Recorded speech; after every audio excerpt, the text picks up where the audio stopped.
eye. Yeah, maybe that adversity that has him a little bit sharper than puts him down again. What a great shot by Herring. Second knockdown scored. Jamel Herring looking as good as we've ever seen him. A cut right eye. Yeah, maybe that adversity that has him a little bit sharper than puts him down again. What a great shot by Herring. Second knockdown scored.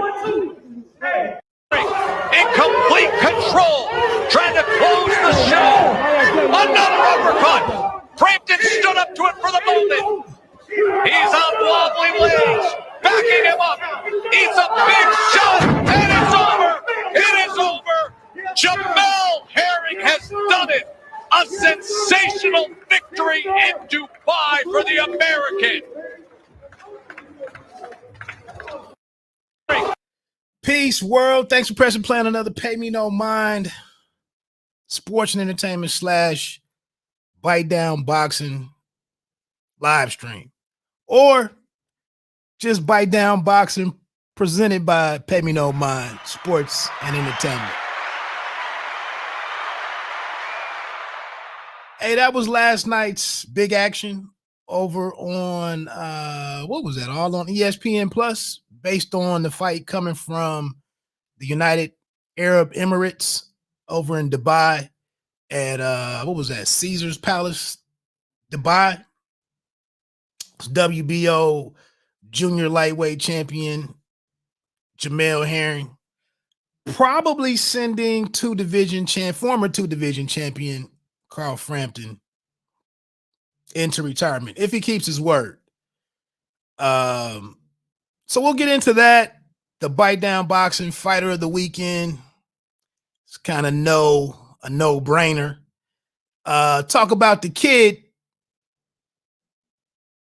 Keyshawn Davis, looking very, very mature and developed earlier on that card, on the undercard, against Richman Ashelley, who was 10-1 out of Accra, Ghana.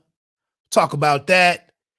And then also we'll probably start with the DAZN card, a showcase of the Uzbek power, or the future of Uzbek boxing, in Murojdon Akhmadaliev against Ryosuke Iwasa. MJ is the 122-pound, unified 122-pound champion over on DAZN. There was also his compatriots, Israil, Madrimov. He was in against a cat named Colombo. Who's dude's first name? I keep referring to him as Colombo. Imani Colombo. That was in super welterweight action. Shahkram, Giyasov was on there, super lightweight, interesting super lightweight talent, somewhat. And then there was a couple other newcomers from Uzbekistan. One of them made his debut. Tone Brown. That was a great performance from Herring. I agree, bro. I agree. It didn't look like I got a little concerned once folks started talking about retirement. Both men were speaking, they were actually saying retirement. And in Jamel Herring's case, who looked great out there with his wife, wifey over there supporting him and whatnot, thought it was dope for them. And the BDB Boxing Academy with Bo Mack and whatnot. Great looking moment for them.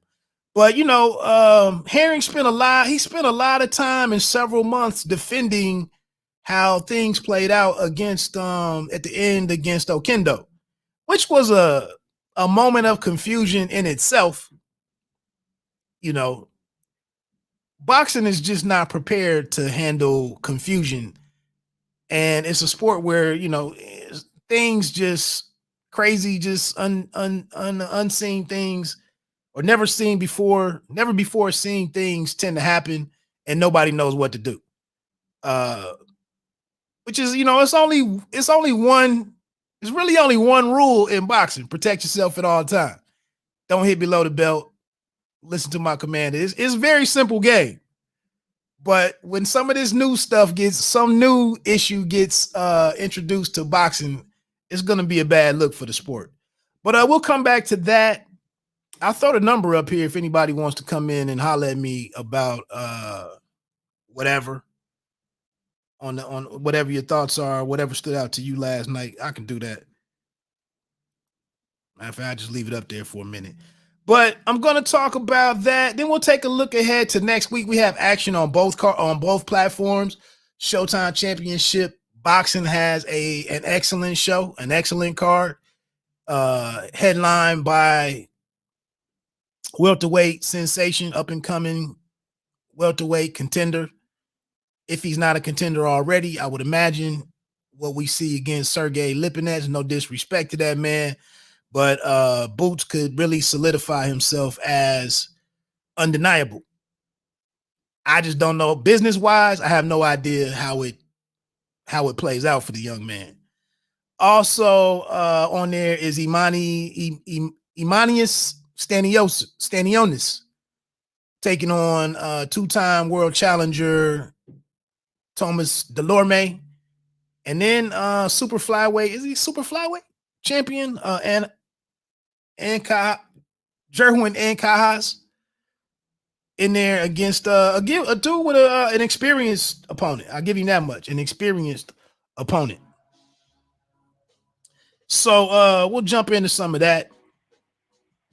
Let me step back to this to the DAZN card yesterday. You know, it's crazy seeing action on TV, but I you know, some people, man, the people who live in the past, the inflexible people, they don't want to see boxing, midday boxing, early Saturday boxing. I'm good with it.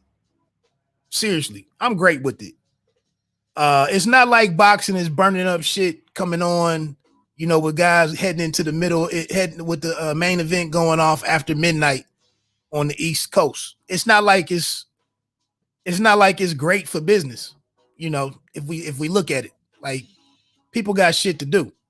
And the people that you would want to be turning on to the game and, you know, alluring and attracting people to the game, they got shit to do.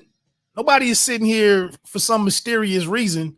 We can't get a card. We can't get the main event going off before 11:45 or midnight or a quarter till 1 a.m. So I'm good with it. This stuff was on at what, 10 or 10:30 a.m. on DAZN. I was good with it. Shout out to Uzbekistan, man. I wasn't all that familiar with Uzbekistan and Uzbekistan culture, but Uzbekistan events are obviously heavily influenced by hip hop. They had the older women come out and do the traditional Uzbekistan dancing. But when the young people came out there, they were breakdancing and stuff. All the urban choreography. My man was singing The Weeknd and whatnot. They were wilding out. But like I said, it was very obvious who they're heavily influenced by. As the world is. Let's keep it a buck. As the world is. I mean, if you have a product to sell, man, hip hop and rap music, that's what you use to sell it. That's just it. It's got that monopolized. But let's get into the card. I'm gonna keep some of this abbreviated, man. Tanzania. AFRICA, Tanzania, Zambia, Zimbabwe, whatever it was with Stetsasonic back in the day. Tanzania, hey, let us know if we can contribute to the national boxing team.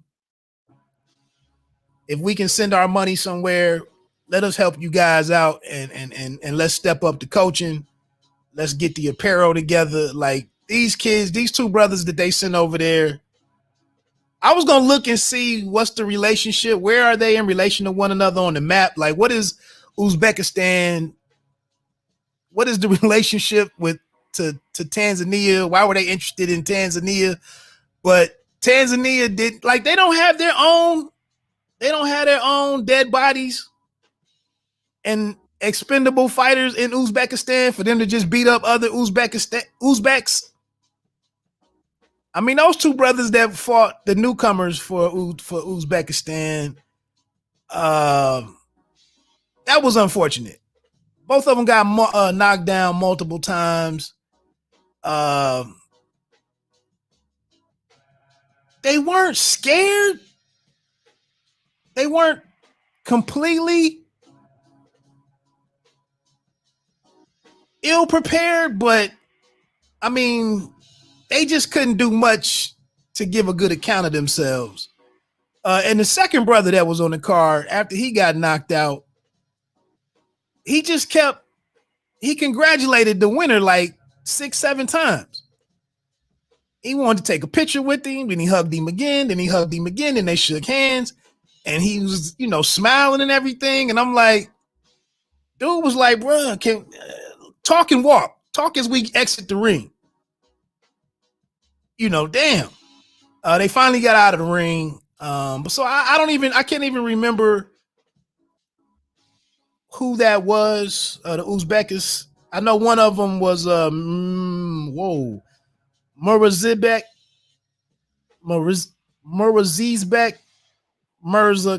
Akhmadaliev against Tasha Mujahi. Damn, he was 17-7-2. Wow. Fight was over at the 224 mark. I'm just gonna call my man MM. The other guy might have been Sanjar Tursunov against Ivan Yukta. Yukta was 3-1-1. Tursunov was 2-0. Another debut on there was Igbozhan Koldarov against Kulwa Bushiri. That one ended in the second round. I want to say Koldarov is the one. I didn't write those names down, to be honest with you. So let's jump to the heavyweight. Jalolov. I was familiar with Jalolov or Jalolov against Christoph Zutis.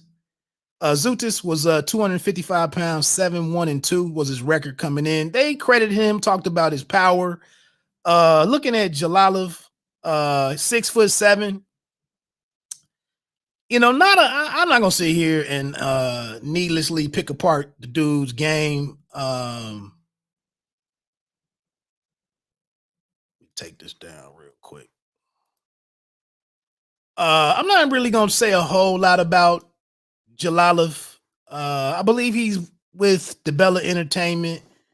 I thought he looked pretty decent. He fought tall. I think if he could stay at whatever weight he came into this one at, he was at 250. If he could stay around 250, maybe not go up, beyond 57 or 258, keep the mobility that he has, work on his quickness a little bit. Who knows? Decent power. I mean, he was punching through Zudis's guard. He was using his lead hand to kind of stabilize him, keep him at bay. Looking to open up his guard so he could land his power hand. Zudis was down twice in the second round. The second time I don't know if the referee called it off. I can't remember, but it was not the biggest challenge for Jalolov. Zudis couldn't get inside, and he has more of an MMA background. It was just a chance for the guy to get some, to take the next step in his development. I can't say I love what I saw, but I can't say that Zudis was the guy to really test him in any way. With these taller guys, you like to see what happens when a fighter can get inside. We just saw what Jerry Forrest did against Zhuli Zhang a couple of weeks ago. And when you do have a guy who has some concepts to work with, to get inside, to close the distance, to get into the front door, get to your body, catch that chin up in the sky, some different poses, some different problems, quicker hand speed, so on, you know, guys that you get these taller guys off balance or make them uncomfortable. None of that happened against Zudis, you know, and it's probably a little premature to start getting Jalolov in there against those types of guys who can pose real problems to him. So I didn't really have a bad problem with his performance. We'll see. You know, he's early developmental stages. Get to the big names on here. Shahkram, Giyasov, Wonder Boy. He was 10-0 coming into this fight. Took on Patricio Lopez Moreno, who was 28-4. I don't know. I don't really have Giyasov. I'm not all that big over him. I don't have much critical to say about him. I thought he looked pretty good. He did what he was supposed to do against Moreno. I think he knocked him down twice. The second time, Moreno, I believe it was a body shot. He laid down. He fell face forward onto the canvas. He laid there. By the time he got up, it was a big pool of blood, a nice size pool of blood. From where he laid there for most of the count. He might have started moving at 9 or 10. Giyasov, you know, I think it's just he's a somewhat interesting prospect at 140, which has a lot of bodies at 140. So I think just for Matchroom and the Zone, it's good to have this kid to here, you know, in that position, in that division. See what what fights you can get him. How does he develop? He has a little signature celebration that he does. You know, maybe that's something that maybe that's dope, you know, for you Uzbek standards, but it is what it is. I said I didn't see anything really wrong with his performance. He's just like a boxer. I mean, he's a pretty fundamentally sound boxer. He's pretty aggressive. You know, he has an educated offense, puts things together nicely, pretty aggressive, decent power. You know, we just got to see how he moves and who he faces. That's kind of what we'll, you know, look for in a Giyasov at the moment. But like I said, for the Zone, it's good to have a body at 140 and see what you can do there. See how things change up after May 25th or May 22nd when Jose Carlos Ramirez and Josh Taylor get together and what they do with those belts and how things change and open up and whatnot. But right now, just let the dude develop.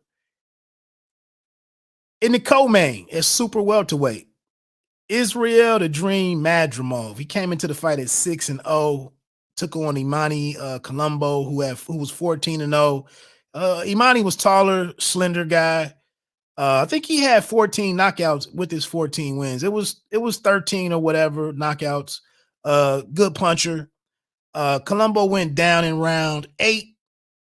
Madrimov wins with wide cards of 100-89, 99-90, and 98-92. Colombo had a good chin. The big story here is basically what we saw against Eric Walker Sr. in Madrimov's last fight out. Dude gets hit quite a bit. Despite all the footwork and you know, emulating or adding some things that Lomachenko does or can do.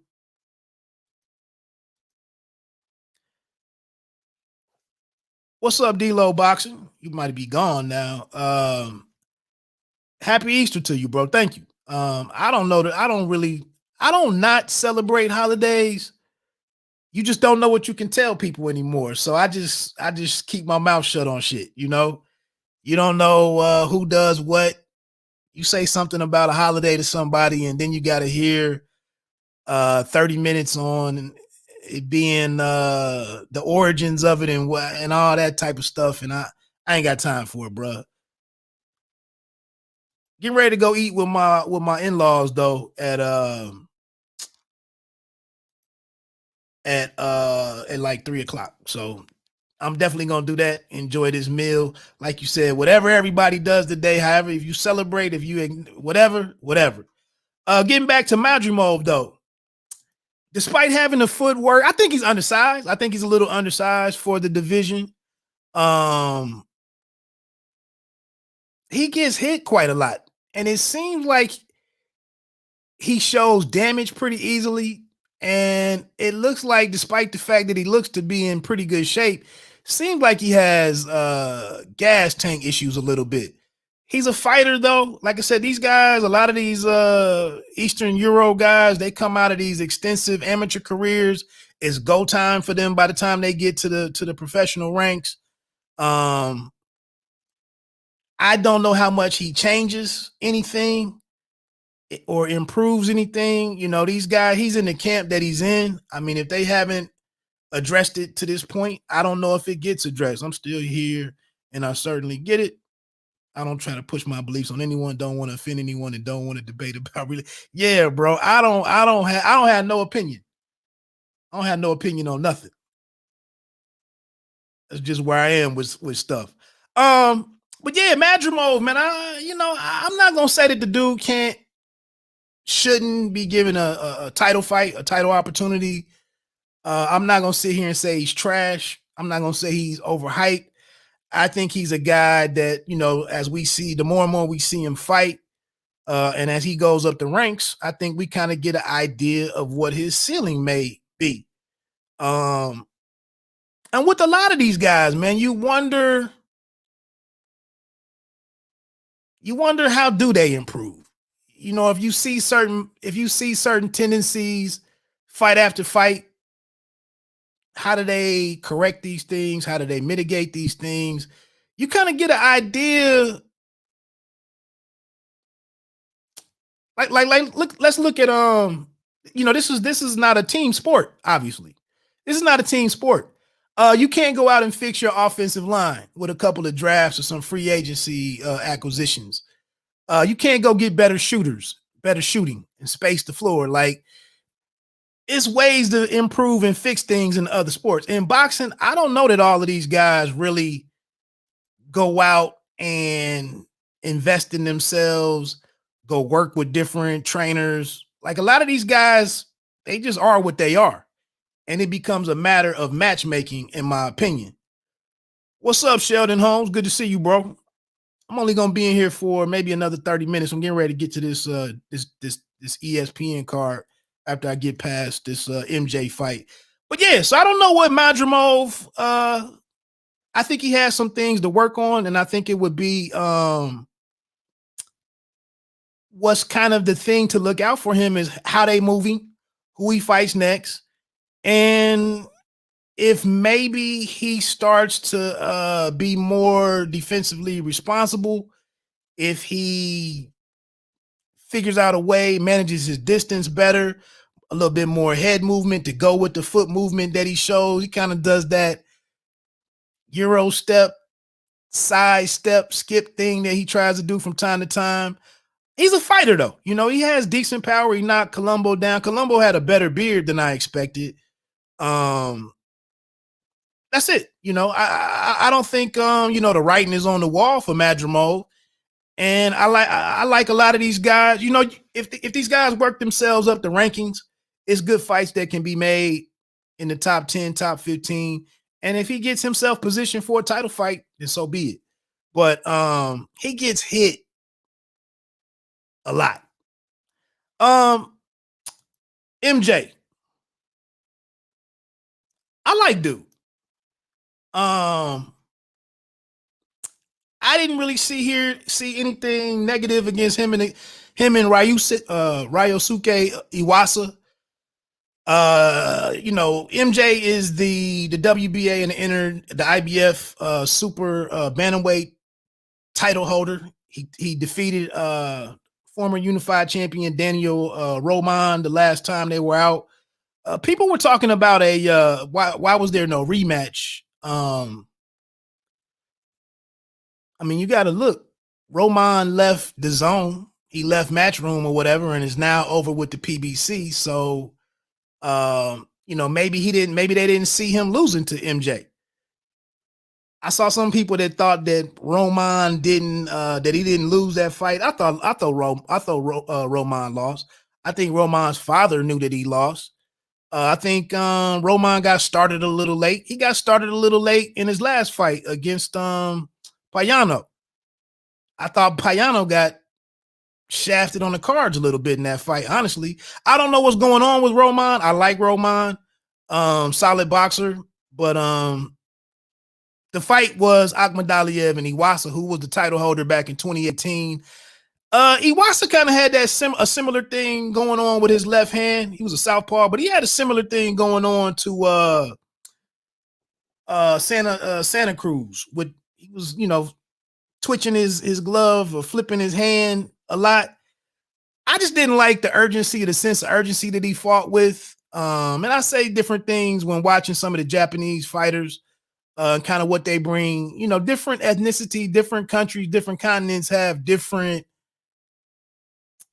in-ring demeanor, different levels of aggression. I don't know. He just seemed to be out there just going through the motions for the first 2.5 rounds. I thought MJ was doing what he needed to do. And then Iwasa kind of put up a good fight in the 4th round, stepped it up a little bit, came forward a little bit more. And then getting into the 5th round, it was all over. I heard the comments about the criticism on the call from and we'll hear it here right now. He stepped in there. I was like, what on earth are you doing? There's a lot landing and they are power shots, but don't forget these fellas are 120 odd pounds each. They're not heavyweights, they're not big middleweights, they're not big welterweights even. The bantamweights and they can take a lot more than that. They're in the bantamweight division where the punch volume is a lot more than any other fighter. I don't think he's in any real danger there. He's smiling, he's moving side to side still. No, that's a bad stoppage for me. I believe the referee's seen Akhmadaliev take a couple of backward steps. Yeah, that left eye is starting to really mark up for Ryosuke Iwasa. Clever stuff comes there in, from Akhmadaliev. and he's got him again. Oh, I don't want to be taking these. He's getting caught clean. Now he backs away Iwasa, but then he's found his range again. It's good stuff, this from Akhmadaliev. And this is quality. Iwasa's getting broken up here.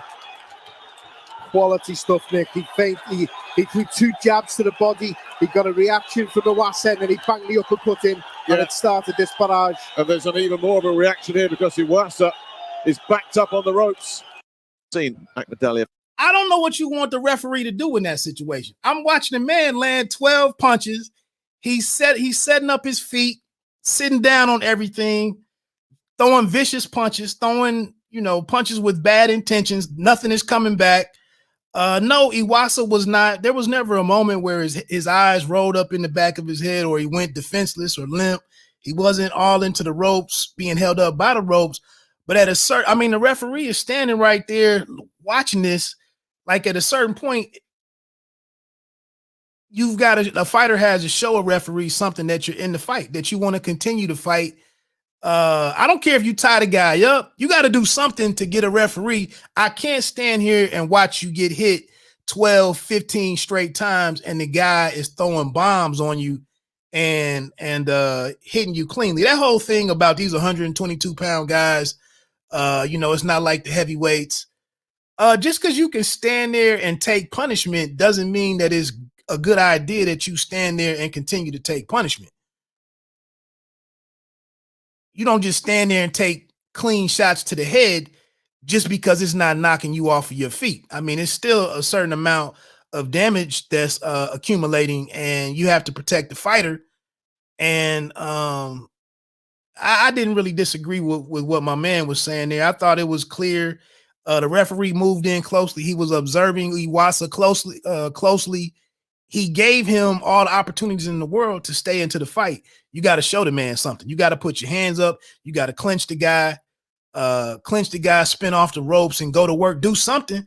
he's sitting here talking about he was smiling and laughing and whatnot. You know, you got to defend yourself. He wasn't ducking a lot of the punches. He didn't, you know, he wasn't bringing his guard up, getting in the high guard, protecting himself. I thought I thought Iwasa's body language and lack of defensive responsibility forced the referee's hand. And if he would have stepped in and started a mandatory 8 count or something, I don't think that would have been fair to Akhmadaliev. So I didn't think it was anything to argue about. I saw the cat from the corner from Team Iwasa who was crying.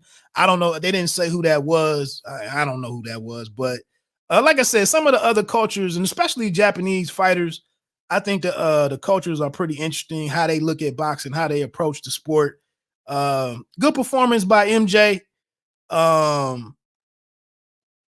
Now, what we're watching that fight for, and I get ready to get over to the ESPN stuff, but what we're watching that fight for is because 122-pound weight has a lot of bodies right there. Who stormed onto the scene after beating up Vic Pasillas on Showtime a month or two ago, month and a half ago, whatever. He looks like a threat, and brings something different to the division that the other guys don't possess. Stephen Fulton took out Angelo Leo to become the WBO champion. Both just because he didn't fare too well against Fulton. But Fulton is not a big power puncher. So, but Fulton can box. I mean, he obviously can box his ass off. All the intangibles, all of the good attributes, with the exception of just flat out power. But Fulton against although we know we got the differences with the networks and the platforms and all of that, promoter and whatnot. But you also have Neary is out there. I think Rigondeaux might still be out there at 122 pounds. It's not like he can really get into the picture though, title-wise. But Figueroa's out there. Then there's the threat for the monster Inoue to come up 4 pounds from bantamweight. So it's a lot of different pieces there to play with. At 122 pounds. So, and then Roman is still out there. He's over on Showtime and PBC right now, with the PBC as well. So that's why I was watching this fight over in Uzbekistan with the Uzbekistan breakdancers, and watching my brothers from Tanzania get pieced up out there. Again, Tanzania, let me know, man, if y'all need a couple of dollars, man. I'm willing to contribute to the national boxing team. You guys kind of look like Troy State or one of the SWAC teams out of the SWAC that get fed to the SEC. Go play that game in Auburn or Tuscaloosa, or go play that early season game at Clemson and get beat up badly. That's what I saw with the Tanzanians yesterday. So let me know. Let us know. We can help you guys out somehow. Let me get to this ESPN card, which happens to be where we get this week's Bite Down Boxing Fighter of the Weekend. But let me start down on the card. This super welterweight that they showed, Tursunbay Kulukmet, was just his third fight. He took out Heber Rondon in the first round, 2 knockdowns. The second time Rondon was knocked completely out. Damn, Rondon was 20-0 and got beat up like that. I didn't think, dude. I would not have thought that about his record, the way that he looked in the ring. But the official time of the stoppage was 1 minute and 12 seconds. Damn, Rondon. Let me see where Kulakmet is from. Is he in Uzbekistan? I'm sorry, Kazakh. Kind of reminded me of Bektamir, whatever his name, Bektabuli. Kind of reminded me of him a little bit. What is he, 27 years old? Okay. I want to see more of him. You know, we'll see what he brings in the future. I mean, damn though, you take out a 20-0 guy like that. I mean, that kind of says some things. The funny thing about this card, with it being over in Dubai, United Arab Emirates, the funny thing about it, I think it was this super featherweight Fahad Al-Balushi who won a unanimous decision against somebody named Siraj, who was 2-1. But Belushi's English was freaking impeccable, and dude was from Dubai. That blew my mind, the way that he was speaking English, and his post fight interview. I just was like, I expected to have some kind of accent or whatever, obviously not to have any interpreter. I was just blown away, but he didn't look too bad. He was kind of eager to do more boxing. I'm imagining that boxing is not a big sport. It's probably not a big pool of talent over in United UAE, but he got a good win. It was what it was. Moving along, the big revelation from yesterday.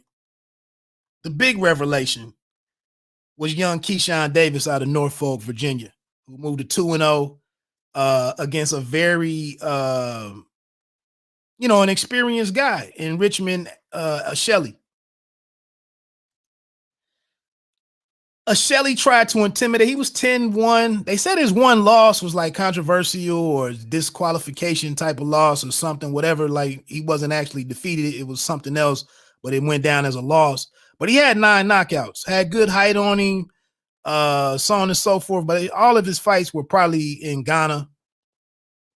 He was talking stuff to Davis at the weigh-in and trying to maybe intimidate the young guy coming over from the amateur ranks and whatnot. And the impressive thing, it was a lot of impressive things about Davis. A lot.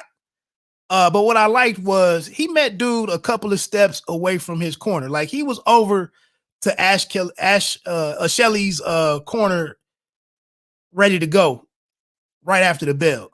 You talked all the talk, but now we're fighting. And what do you have? What do you bring to the table now? And Ashelley didn't really have a whole lot. He didn't really have a whole lot at all. He was mostly in his high guard. He spent a lot of time, complaining to the referee. That lets you know right there that he didn't want to fight, or he was uncomfortable with what was in front of him and the pressure that was being put on him. Very smart attack from an aggressive physical from Davis. He's a big lightweight. He actually weighed in at 138 pounds for this one. Who knows? I would hope that he can get into contention start out at lightweight and then go up to 140. But he's definitely looking like a kid that could be a player at multiple divisions, maybe all the way up to middleweight. I mean, he's 5'9" or so. But just the jab, good reflexes, good timing. He set everything up off of the jab, went to the body well, was breaking Ashelley down, who really wouldn't fully engage with him. There was one point where he got inside and was going to work, and Ashelley landed a short right hand. He took it well. It did snap his head a little bit, but you get hit in this game. I mean, 25 and below, 27 and 0, below, you're going to take shots. So we might as well learn whether or not you got a chin. And it was a well-timed counterpunch from Ashelley, who was mainly throwing punches from a defensive posture, or just as part of his defense was like to get this dude off of me. But yeah, other times though, the majority of the time, Davis got his work together and then stepped back and avoided, the left hook or whatever counterpunch was coming back to him. Most of the time, he had like a clock in his mind, like I get in here, work, get out, get in here, work, get out, jab to the body work, come back up top, work. He did everything. He did everything he wanted to do. Maintain the pressure. Looked like he has a good conditioning. Just a nice, and it's a contrast against Herring, who sometimes is a little laid back. We kind of question Herring's aggressiveness or his aggression and stuff like that. I'll get into that in just a minute. But this kid right here, and you heard Spencer Fearon come on and talk about, he's ready for the dude to fight a champion in his next fight or something. No need in rushing that much. But he does seem like a kid. He said he wanted to fight every other month this year. We'll see how that plays out. But just like I said, looking at his size, looking at his good hands on him, good hand speed, great concepts of how to take your man apart, how to attack. That last minute of the fourth round, when he really started taking Ashelley apart, was just beautiful stuff. Ashelley his legs were bad a couple of times. He stumbled back into the ropes and caught himself. And check me out over on www.BiteDownBoxing.com. I got write-ups of that one as well as the main event. So I'd appreciate any clicks over there to help out the page. But excellent performance from Keyshawn Davis. Definitely looking forward to seeing more of him. The kid skipped his opportunity to go to the Summer Olympics over in Tokyo. I don't know what the status is of the Olympics. I know they just had some amateur stuff over the last week or so. You could watch it online and whatnot. But Davis looked impressive, man. Another youngster who came out of Team USA Boxing. I think he'll be back in the ring this Saturday with Cincinnati, Ohio's Duke Reagan, who might be down at featherweight or super featherweight. But check him out on the ESPN Plus portion of that card, along with Ohioan out of Toledo, the heavyweight Jared Anderson. Getting into this, I don't want to run over Donnie Nietes and Pablo Carrillo super flyweight fight that was on there. It went the distance, 10 rounds. Nietes pulled it out 96-95, 98-92, 99-91. I thought it was just a pretty decent fight. It was for the vacant WBO International super flyweight title. Nietes talking about maybe getting a shot.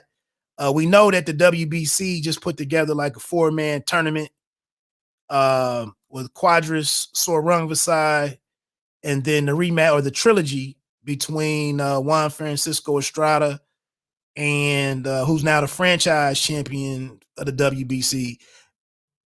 Get the trilogy fight in with Chocolatito.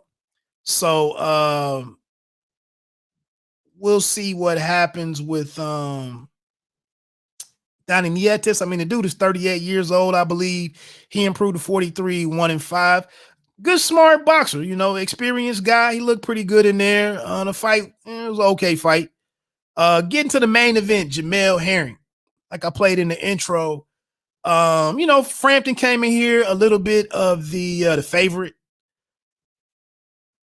He really wasn't my favorite in this fight, but I kind of was just gonna see what Herring showed up. Both of these guys were talking about retirement. Herring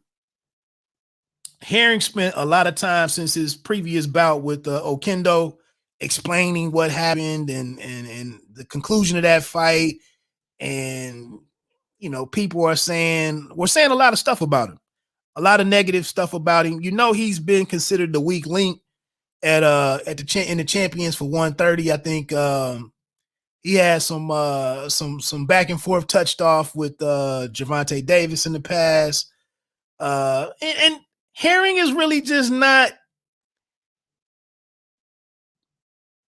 He's not disrespectful. He's not an asshole. He's not a heel. He's just this guy that's there. Former, Olympic team member. Came down from 140, came over from the PBC, left the Cincinnati camp under Mike Stafford with Adrian Broner and Rasheed Warren, all of those guys. I got to tip my cap to the guy because he's made the moves that maximized his career opportunities. And switching up to go train with Bud and Bomac, what they do in Omaha, the stuff that they go do up in Colorado Springs, the culture that they have at the BDB Boxing Academy. I don't give a shit about none of these cats out here talking about what Bud is and isn't, because you have feelings because we can't get Spence and Crawford. Whatever you think about Bud, whatever you think about his resume, they're about boxing. You know, they're about fighting. It's a lot of cats from Cincinnati that go down there and train with those guys. And like I said, I like the culture that I see. We don't see a lot of, especially amongst black fighters, we don't see a lot of, it's a lot of the social media bullshit in some of these camps. And you can like what you like who you like. I talked about this earlier on the stream. You know, we saw some frustrations coming out of Adrian Broner, who does what he does in his camps. And, you know, he's coming out now talking about he can't get a fight with the PBC, and maybe he should move over to the DAZN. Maybe he should move over to ESPN and whatnot. I'm really not going to get into all of that, but I just think with a lot of the gossip, you know, public venting and yada, all that stuff, you don't get that in Jamel Herring. Well, like I said, he was an underdog in this one. He came in. I thought he fought. I still thought he was, you know, he was just jabbing with Frampton early. And I wanted to see him come forward, walk Frampton down, dictate the fight to Frampton and be assertive. And that's, you know, sometimes when we're on the sideline, we're at home, we're watching fights, we're writing up fights, analyzing whatever. We got to respect how the fighter, him or herself, approaches the fight and just watch what they do. Watch them go to work. And I thought he did not kind of the start I was looking for, but he fought smart. You know, he fought to his advantages for the most part. I just wondered when Frampton was gonna kind of figure out how to get inside and mix things up and maybe make matters or make life difficult for Jamel and see if there would be a change in the fight. Jamel was doing well, catching him coming in, some of the check right hooks and just touching him with his left hand sometimes as he was lunging in and whatnot. Frampton was pawned with that, with his left hand, trying to set up stuff. Let's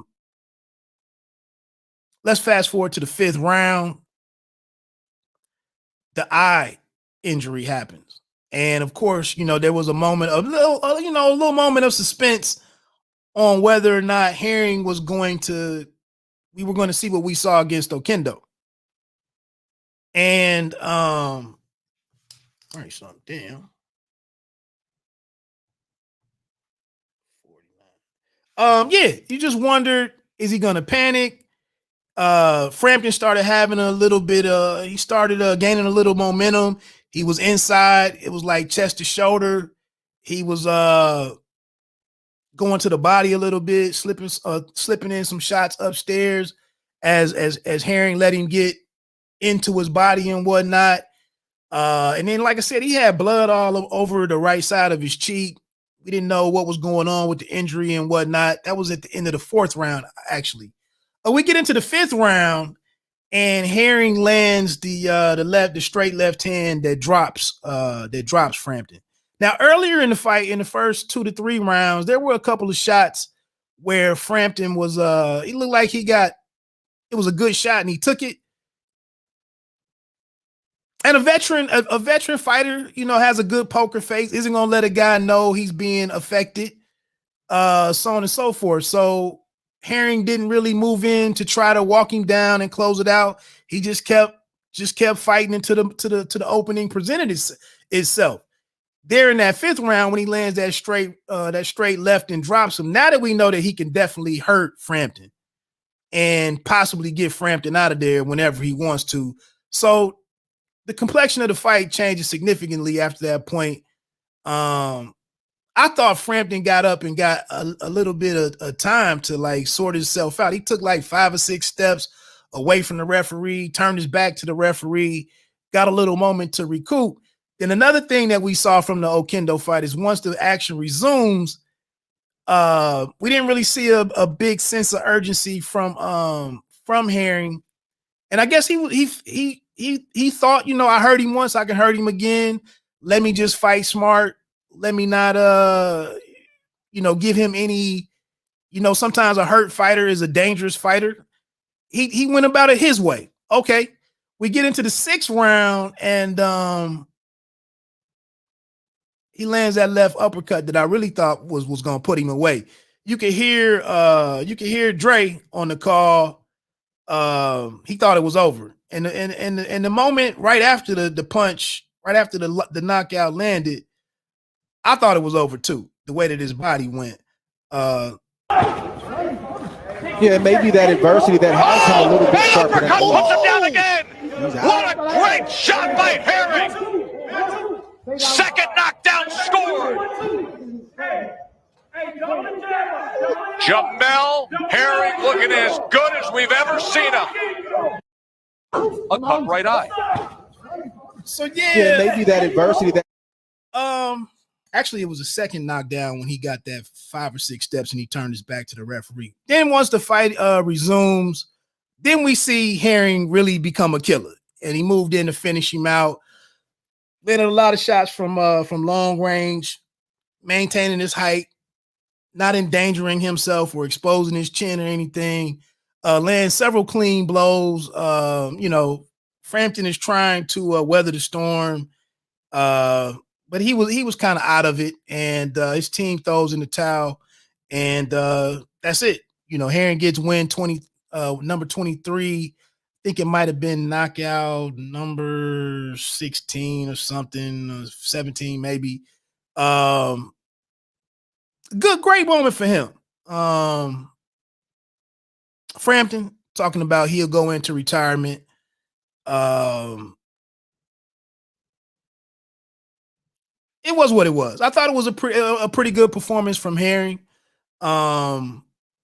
It seemed like it seems like getting the knockout and looking as good as he did. It seems like it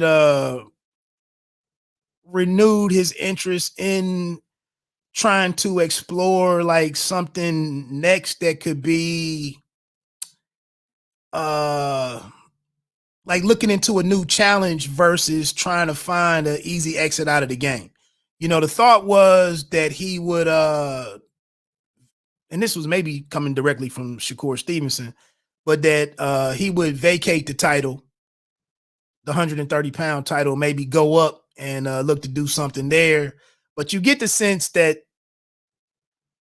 although the WBO has come out in order because of how long it took to get this fight and some other paperwork that was submitted by Team Shakur a couple months ago, they're on the job and pushing for, it's a 30-day window, I think, for negotiations to get worked out for Herring and Shakur. I'm gonna be honest with you, and I noticed last night, I guess they didn't include Shakur Stevenson in the top. I missed that part of the stream or whatever, but I guess a graphic was put up there, and Shakur Stevenson wasn't included in the top guys at 130 for whatever reason. I saw he tweeted about it or whatever, but I know the consensus is Shakur Stevenson is a future pound for pound guy, multi-division champion. I know it's a lot of people that are big on him. I haven't seen a guy fight anybody for me to be that bullish on him. I mean, I'm not trying to be stupid. I'm not trying to be ignorant. I'm not trying to say he's not what a lot of people say he is. I'm just saying, when the hell does he fight somebody for real? The Joet Gonzalez fight for the vacant 126-pound title, that fight wasn't. You haven't seen Joet Gonzalez since. Now he neutralized anything that Joet Gonzalez would have wanted to do. Another thing that we don't talk about, there was no consideration given to Shakur and Navarrete at 126 pounds. None whatsoever. Ain't nobody said anything about that. And I think that's the belt that Emmanuel Navarrete now has, now that he's come up from super bantamweight. But then nobody said nothing. And that was because he left to go chase a fight with Oscar Valdez, who wanted no parts of it. He wanted to go up to 130 to fight Burchelt. But I don't know. I just want to see the Yoka Khan Kari fight, whatever. I didn't get nothing from that fight. Good performance, good win, dominant win and whatnot. The cat that he knocked out when boxing resumed last June. I mean, that when he moved up to 130, I mean, that was a nobody. Like, I need to see dude in against somebody championship level or better before I get that bullish on the guy. And even this dude that he's getting ready to fight, I can't think of his name, but I don't know, man. Just I thought him and Navarrete would have been a pretty decent fight. Oh well, I'm not a promoter, I'm not a matchmaker. And I got my own thoughts and suspicions about why that was never entertained, but oh well. So that's it, man. I mean, Jamel Herring was obviously the bite down boxer of the weekend. Good performance for him, good win for him. I want to see what they do next with him. It looks like he got the monkey off his back. Actually, that was just his 11th knockout. Improves to 23-2. And we'll see what happens. He mentioned something about fighting for the lineal title. Looking at a Valdez fight. Everybody can say everything. What do we actually see? And do they make the fight with him and Shakur Stevenson? Or does he go up to 135? I mean, he is 35 years old. I think he came in actually lighter than Frampton on the weigh-in by like 0.4 of a pound or something. So we'll see. We'll see. But good win for him, man. Great performance from him. That's about it. Oh, before I get on off of here, looking forward to next week. Action on both cards. On both platforms with Showtime Championship Boxing, with a headline by welterweight sensation contender Jaron Ennis, 26-0 against Sergey Lipinets, 16-1-1.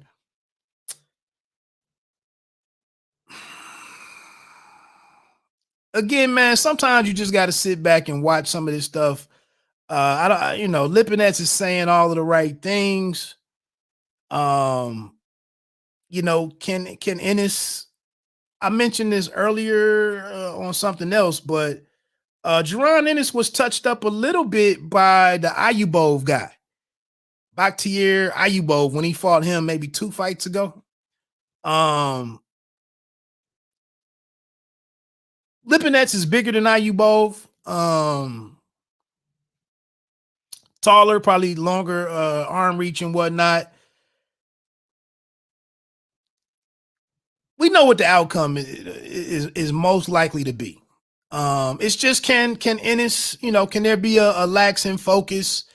Could he get ahead of himself? Could he rush? Could he make a mistake? It's boxing. Anything can happen. Obviously, it's a stark contrast in styles and abilities, attributes and whatnot, hand speed, footwork, legs, all kind of advantages in Boots in his favor. Just gonna see how disciplined he can be, how sharp he can be. If Lipinets is fortunate enough to land some shots and hurt him, can he hurt him? So it's a lot of things to tune in to see what goes on here. Unfortunately, the headbutt in the first round or the second round against Van Heerden. So we kind of didn't get to see how that played. I mean, I think that was the first round, but Van Heerden wasn't having a great night from the start of that fight.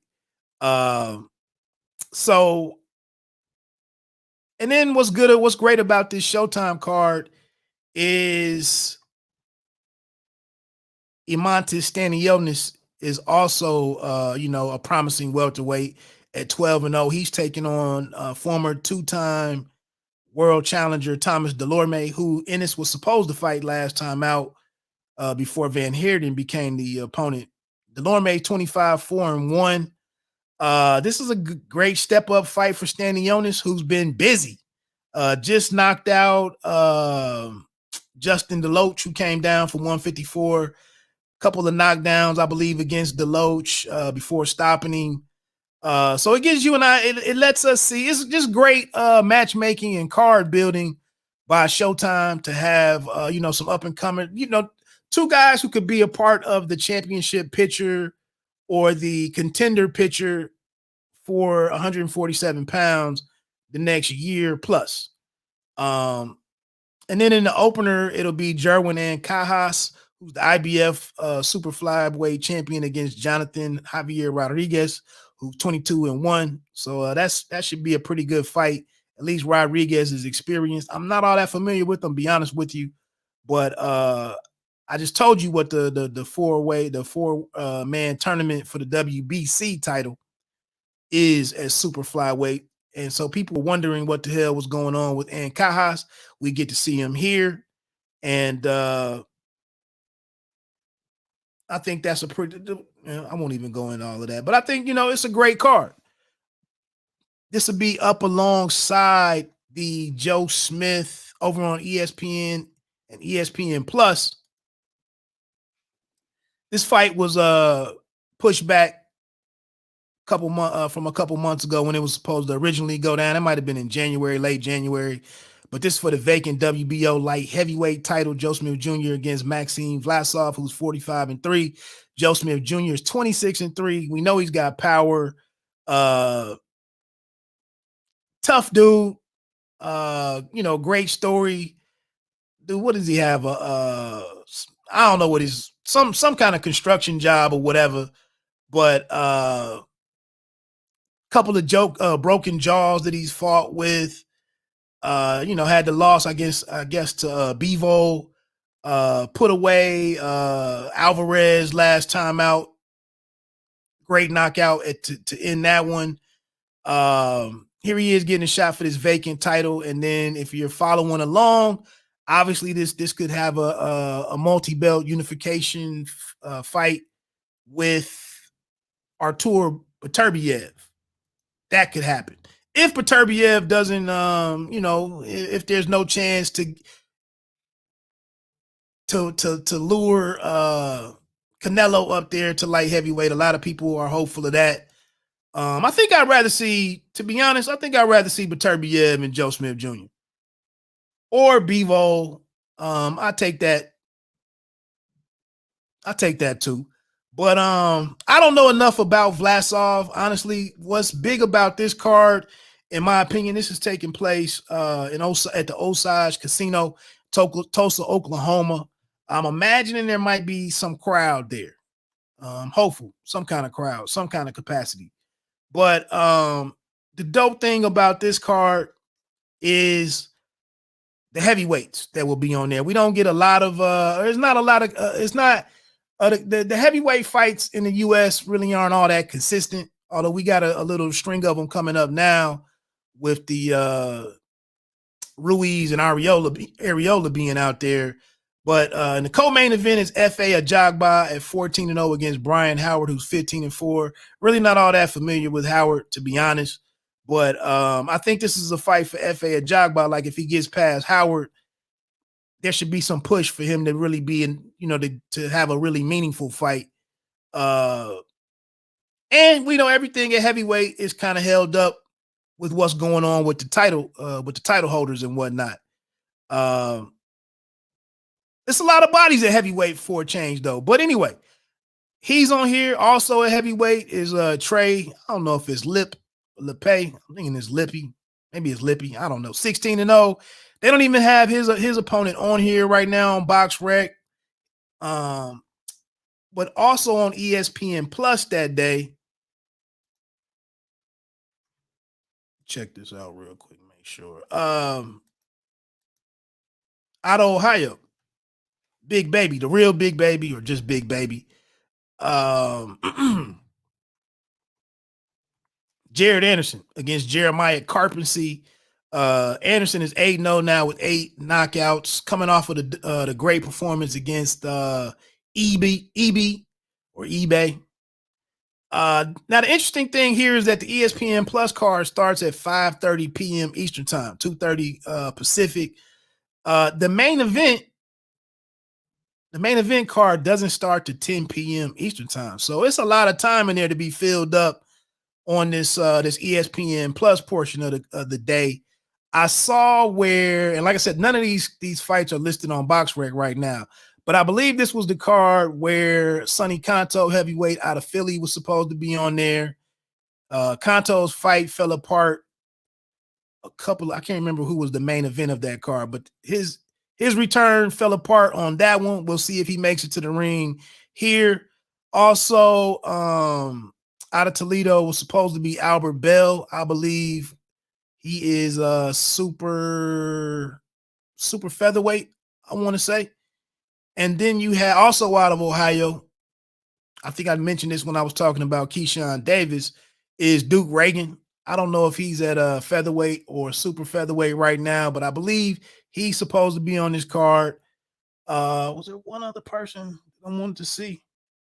So anyway, I would expect it's a lot of developmental fights, at least developmental fights on this ESPN Plus card. I don't know if you had a patience or interest for any of that or not, but definitely with me being in Ohio, I definitely want to keep an eye out on what goes on with Anderson, Bell, and Duke Reagan. And then honestly, I just want to see Sonny Kanto back in the ring. Let the dude resume his career. He didn't fight all of 2020. And like I said, he was supposed to come back a couple of weeks ago. That didn't happen. I didn't really get any update on how the fight fell apart, but he was supposed. I saw his name on one of the press releases a couple of weeks ago, but like I said, none of the most recent press releases really has anything in detail about the card whatsoever. Tomorrow at noon, there is a press conference at like 12:15 for the co-main event, Jagba and Howard, as well as the main event, and Joe Smith Jr. and Maxim Vlasov. So that's at 12:15. I'll probably call into it and keep an ear to what's going on with it. I don't know if I try to get involved with it. I don't really have too many questions for any of those guys, to be honest, and try to take up no space, unnecessarily just to be seen. So I'll probably just call in and just listen to what's going on, see if anything exciting is said. So that's about it, man. Couple other good cards out there. The remainder of honestly, I just thought about it. There is a DAZN card next week. It's not listed on the schedule, but I know Shannon Courtenay and Ebony Bridges have been going back and forth with one another. So it's another week with action on all three platforms. See if I can figure out. I thought that was April 10th. Yeah. It's at Wembley Arena. My bad. Connor Benn. That was another welterweight that I meant to mention. Not that he's ready to be considered as part of the future of the welterweight division, but with him taking on Samuel Vargas, if he's able to get past him, or if he stops Vargas, I guess that would place him as one of the these kids to watch at 147. Jesus Ramos is another guy out there that I'm keeping an eye on. It looks like he's going to come up from 140 pounds. I was hoping he'd stick around at 140 for a while, honestly, but it looks like he might be moving up to stay. But yeah, Connor Benn against Samuel Vargas. I would imagine that probably has a 2 p.m. start on DAZN. Like I was just mentioning with Shannon Courtenay and Ebony Bridges. They're going at it for the vacant WBA bantamweight title.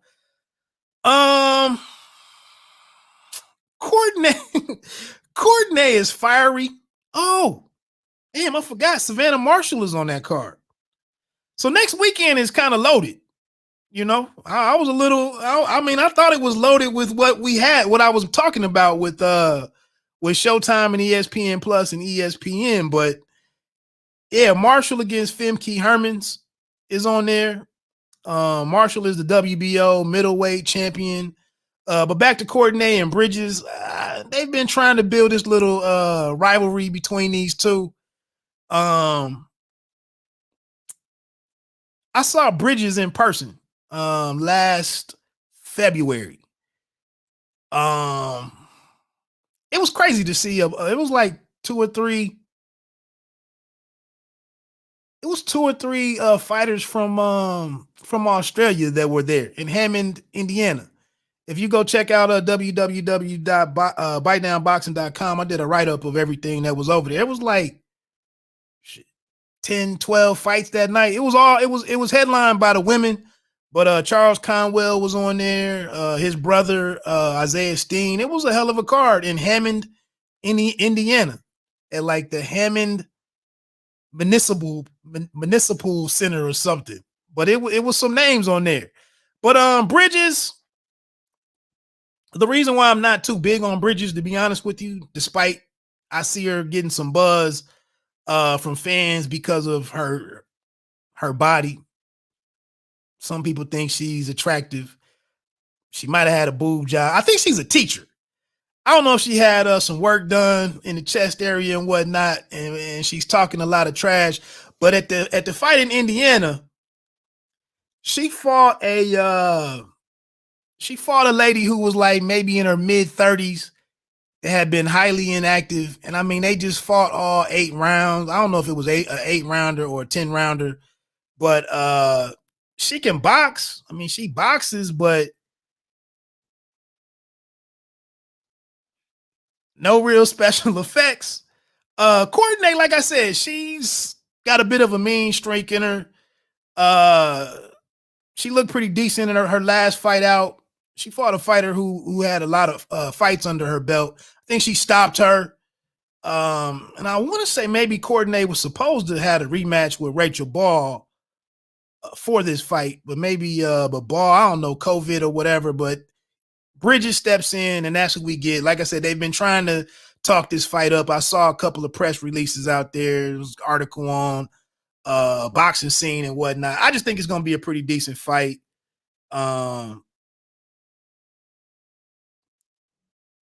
Jason Rosario and Lubin. I think that's a damn good fight. Yeah, Tone Brown. Yeah, it was Hammond Civic Center. I'm sorry. Okay, so you over, what is that considered, like the Chicagoland area or something? It's only like 30 minutes, 35 minutes or whatever away from Chicago. I enjoyed myself.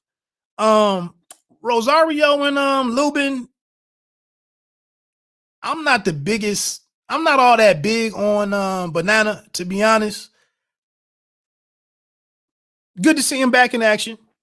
154 pounds. The division has been one of my favorites for the last several years.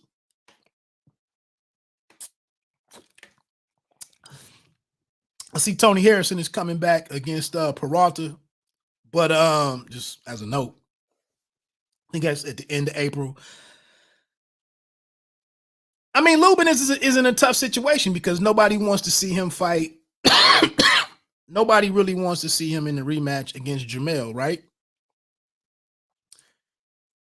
He got rocked by Gachet at the end of their fight after dominating or winning most of the rounds cleanly against Gachet, but he didn't put Gachet away. But the big thing is, like I said, nobody really wants to see him against excuse me. Nobody really, because the fear is you get stopped in the first round by a guy with one punch. He's down there on the ground, in convulsions and convulsing and whatnot. It's hard to sell that fight and sell the rematch, no matter how much we it may look like Lubin has matured, developed, and improved. So that's kind of what's working against him. And then when you got a guy that has three of the titles, what the hell can Lubin do? So it was either probably Jared Hurd, or here we get Jason Rosario, who was the former unified champion after beating J-Rock. I think it's a good fight. And if it's on Showtime, it's good business for Showtime. I'm a huge Showtime championship boxing fan, so anything that they get over there that's good, you know, I like it. I like Lubin to win the fight. After Rosario's last performance, 8th round TKO or knockout stoppage, however you want to look at it, off of the jab to the body. You know, some people said it was fake. There was an argument about that. I thought it was a legit knockout. I thought anyway. I just thought he was a little in over his head against Jamel. I like Lubin to beat him. I like Lubin to beat him up. To be honest, again, I don't see anything complicated or sophisticated about Rosario's game. He's just big, good power, but he just seems to be a to B guy. I think Lubin has more wrinkles to his game. Can he stop him? I don't know, but I think he beats him up. I think he really beats him up personally. Getting back to this fight, yeah, Savannah Marshall against Femke Hermans.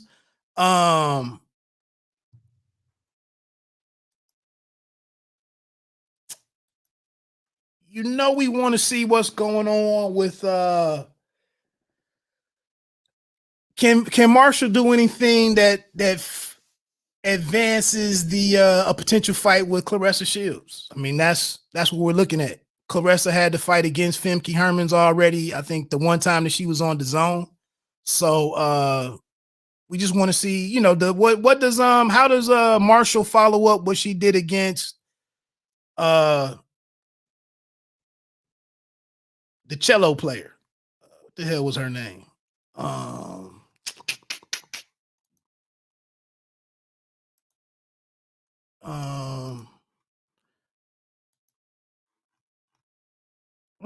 Hannah Rankin, and that was back in October, at October 31st. So how does she follow that up where she looked great?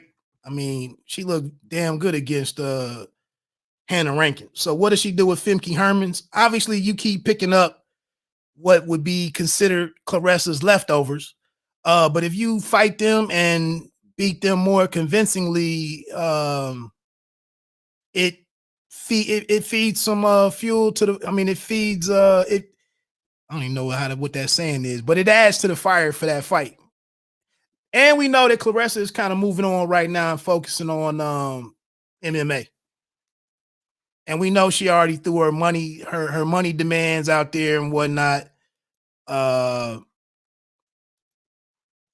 let them sort all that type of stuff out. But you know, if Marshall was to knock Hermans out in a few rounds, I think Hermans and Claressa went. Of course, they went 10 rounds. I want to say that was down in like Mulvane, Kansas, maybe in maybe early 2019, maybe or mid 2019.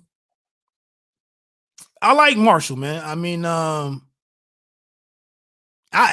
would love to see that fight, her and Claressa. I think, however,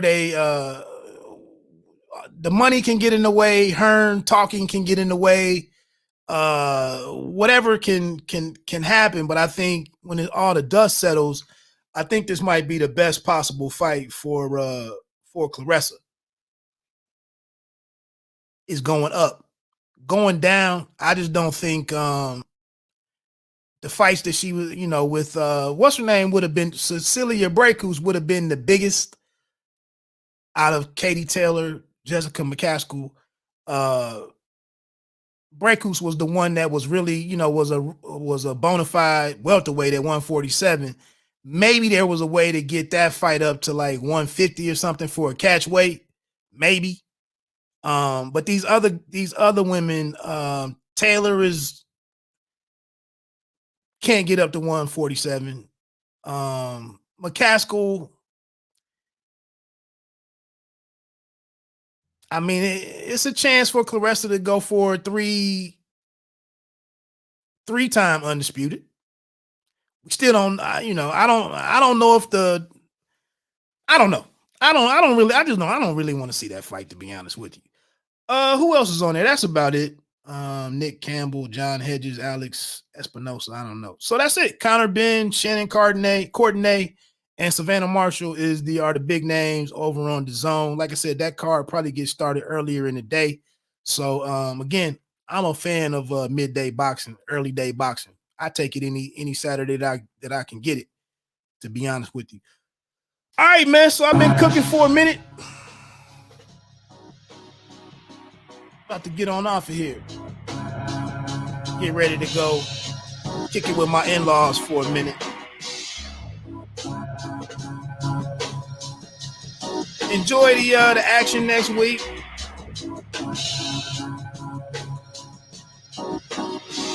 Do me a favor, check me out at bitedownboxing.com.